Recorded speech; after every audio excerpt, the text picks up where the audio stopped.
جھوٹا نبی ہو سکتا ہے.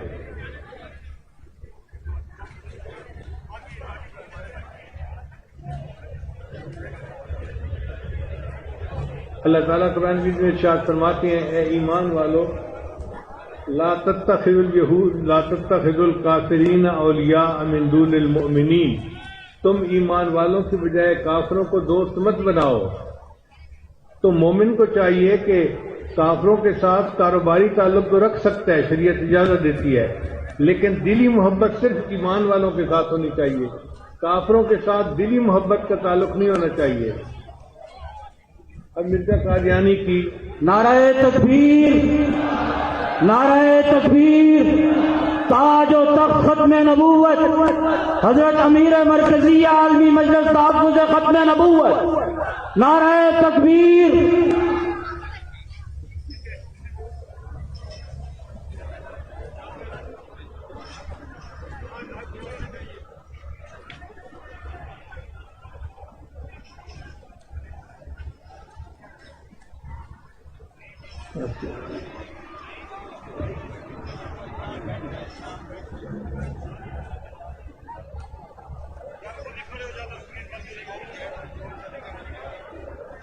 مرزا قادیانی کی یہ تحریر آپ ذرا غور سے سنیے گا.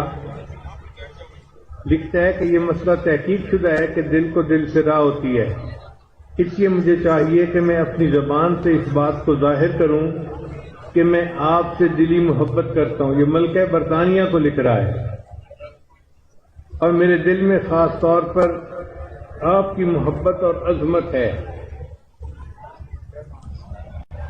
جو کافروں کو اپنا دوست بناتا ہو اس کے جھوٹے ہونے کے لیے اس سے بڑی اور کیا دلیل ہو سکتی ہے. یہ باتیں ہم اپنی طرف سے نہیں کر رہے، مرزا کی کتابوں کی تحریریں ہیں جو میں آپ کے سامنے پڑھ کے سنا رہا ہوں. چنانچہ ایک اشتہار میں مرزا نے لکھا میں نے 20 کتابیں عربی، فارسی اور اردو میں اس غرض سے تالیف کی ہیں کہ اس گورنمنٹ محسنہ سے ہرگز جہاد درست نہیں، بلکہ سچے دل سے اطاعت کرنا ہر ایک مسلمان کا فرض ہے. دیکھا انگریز کا مقصد پورا ہو گیا نا کہ لوگوں کو حکومت برطانیہ کی اطاعت پہ تیار کرو اور جہاد کو حرام قرار دو.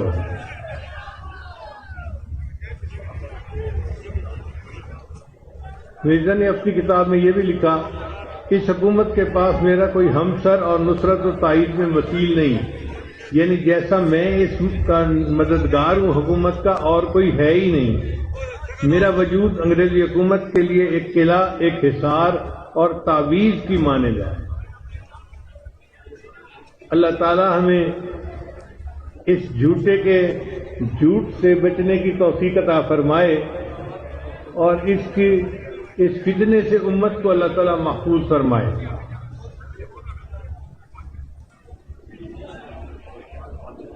اب دوسرا پوائنٹ میں نے آپ کو بتایا تھا کہ اسلامی احکام کی شکل کو مسخ کرنا. ذرا غور کیجئے گا، توجہ سے بات سنیے گا. مرزا قادیانی نے لکھا اسلام کے 2 حصے ہیں. اسلام کے 2 حصے ہیں، ایک اللہ تعالیٰ کی اطاعت کرنا اور دوسرا حکومت برطانیہ کی اطاعت کرنا. یہ بہت عام فہم سی بات ہے، آپ بھی سمجھتے ہوں گے کہ یہ کیسی بات اس نے کر دی کہ اسلام کے 2 حصے ہیں، ایک اللہ تعالیٰ کی اطاعت کرنا اور دوسرا حکومت برطانیہ کی اطاعت کرنا. قرآن مجید کے بارے میں مرزا قادیانی نے لکھا کہ قرآن شریف اللہ کی کتاب ہے اور میرے منہ کی باتیں ہیں. یعنی اس خبیث نے تو یہ دعویٰ کیا کہ قرآن مجید گویا میرے اوپر اترا اور میں نے آگے جو ہے اس کو بیان کیا ہے. وحی کے بارے میں لکھتا ہے جو کچھ میں اللہ کی وحی سے سنتا ہوں خدا کی قسم اسے ہر قسم کی خطا سے پاک سمجھتا ہوں. قرآن کی طرح میری وحی خطاؤں سے پاک ہے، یہ میرا ایمان ہے.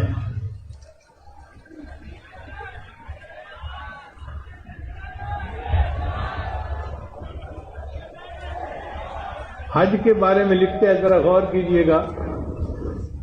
لوگ معمولی اور نفلی طور پر حج کرنے کو بھی جاتے ہیں، مگر اس جگہ یعنی قادیان آنا نفلی حج سے ثواب میں زیادہ ہے اور غافل رہنے میں نقصان اور خطرہ، کیونکہ یہ سلسلہ آسمانی ہے، حکم ربانی ہے۔ نعرہ تکبیر، تاج و تخت ختم نبوت۔ آپ حضرات توجہ اور دھیان سے سنیں، شور نہ کریں، مہربانی ہوگی۔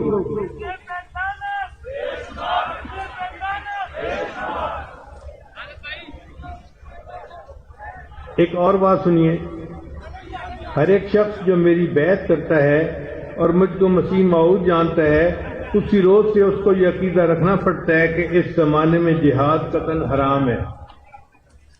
یہ مرزا قادیانی لکھ رہا ہے۔ تو گویا حکومت برطانیہ کے تینوں مقاصد پورے ہو گئے۔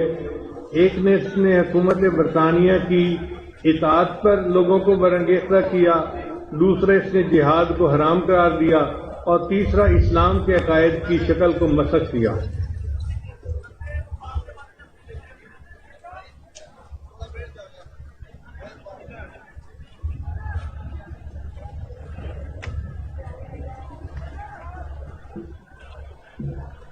اب میں آخری بات کرتا ہوں، بات کو مجھے سمیٹنا ہے کہ مرزا قادیانی نے دعوے کیا کیے۔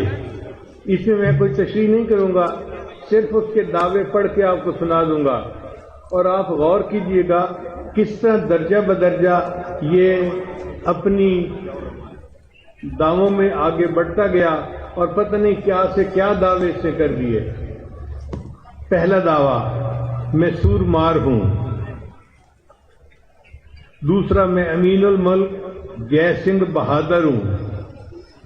یعنی اس نے سکھوں کا نام لیا، ہندوؤں کا نام لیا، اور دیکھا کہ لوگوں کا ریئیکشن کیا ہوتا ہے، پھر اس کے بعد اگلا قدم اٹھاؤں گا۔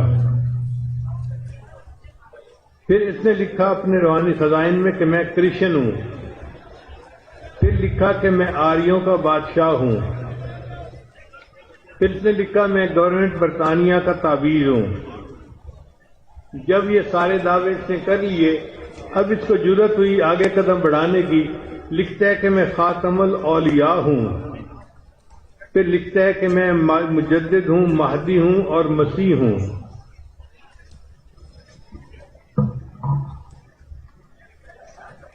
پھر اس کے بعد لکھتا ہے کہ میں حجر اسود ہوں۔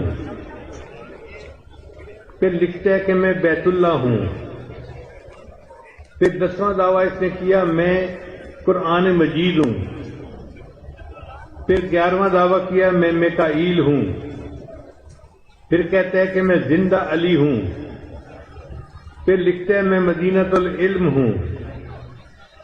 پھر لکھتا ہے میں ابن مریم ہوں۔ پھر اس کے بعد دعویٰ کیا میں ابن مریم سے افضل ہوں۔ اس کے بعد اس نے کہا میں رسول بھی ہوں اور نبی بھی ہوں۔ پھر اس کے بعد کہتے ہیں میں تمام انبیاء کا مجموعہ ہوں۔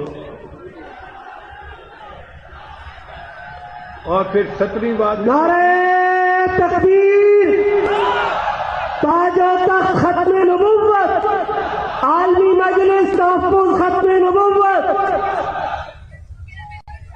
اور پھر آخری بات لکھتا ہے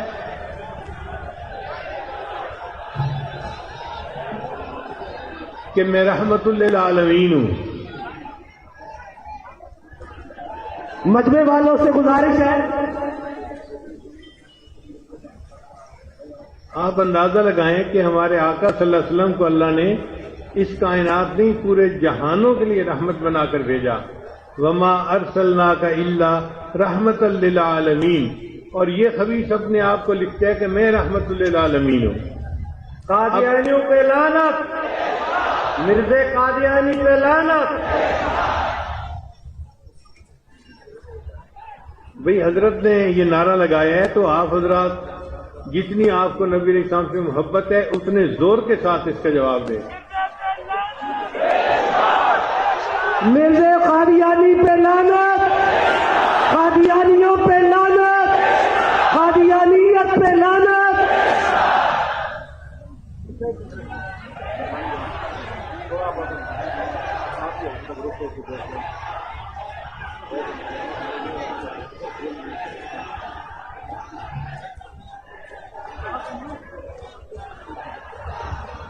توجہ فرمائیے. پھر اگلا دعویٰ یہ کرتا ہے میں عرش خدا ہوں. پھر ایک دعویٰ کرتا ہے میں خدا کی بیوی ہوں. پھر دعویٰ کرتا ہے میں زندہ کرنے والا اور مارنے والا ہوں. پھر دعویٰ کرتا ہے میں مالک کن فیکون ہوں. پھر 22واں دعویٰ یہ کرتا ہے کہ میں نطفہ خدا ہوں. اور 23واں دعویٰ یہ کرتا ہے کہ میں خود خدا ہوں. اور 24واں دعویٰ اس کا سنیے، وہ لکھتا ہے کہ میں گویا خدا کا باپ ہوں.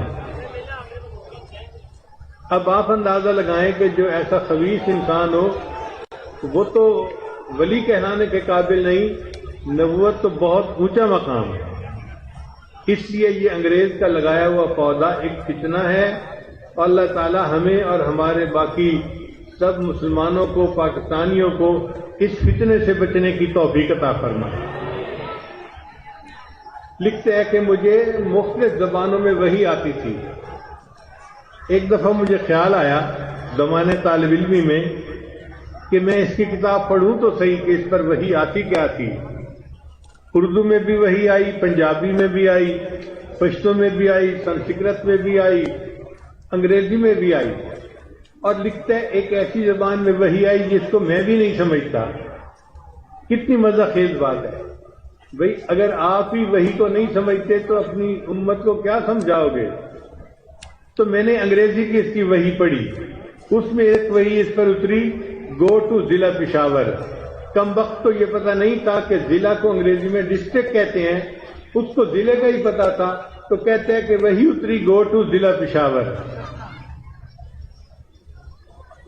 چنانچہ اس زمانے میں علماء نے اس کا خوب تعاقب کیا، جن میں حضرت مولانا ثناء اللہ امرتسری رحمۃ اللہ علیہ اور باقی کئی حضرات تھے.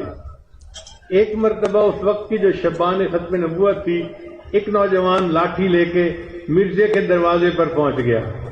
اس کو دل کے اندر بڑا درد تھا کہ اس نے ہمارے آقا صلی اللہ علیہ وسلم کی ختم نبوت پہ یہ نقب کیوں لگا ہے. چنانچہ اس نے کنڈی کھٹکھٹائی، دروازہ کھٹکایا. بیوی نے آ کے کہا کہ ایک لڑکا اتنا ہنگامہ کر رہا ہے اور باہر لوگ جمع ہو گئے ہیں محلے والے، آپ باہر نکلیں اور ان سے جا کر بات کریں. کہتے ہیں میں باہر نہیں نکل سکتا. بیوی نے پوچھا کیوں؟ کہنے لگا ابھی ابھی میرے اوپر وحی اتری آئی ہے، یا ایھا النبی اندر ہی رہیو. اب آپ بتائیں کہ یہ ایک جھوٹا نہیں نبی نہیں تھا تو اور کیا تھا؟ اللہ تعالیٰ ہمیں اس کے دجل اور فریب سے بچنے کی توفیق عطا فرمائے، اور اللہ تعالیٰ ختم نبوت کے اس اتنے بڑے اجتماع کو شرف قبولیت عطا فرمائے اور قیامت کے دن اس کو ہمارے لیے بخشش کا ذریعہ بنائے. وآخر دعوانا ان الحمد للہ رب العالمین. اب آپ کے سامنے حضور اقدس صلی اللہ علیہ وسلم کے حضور نذرانہ عقیدت پیش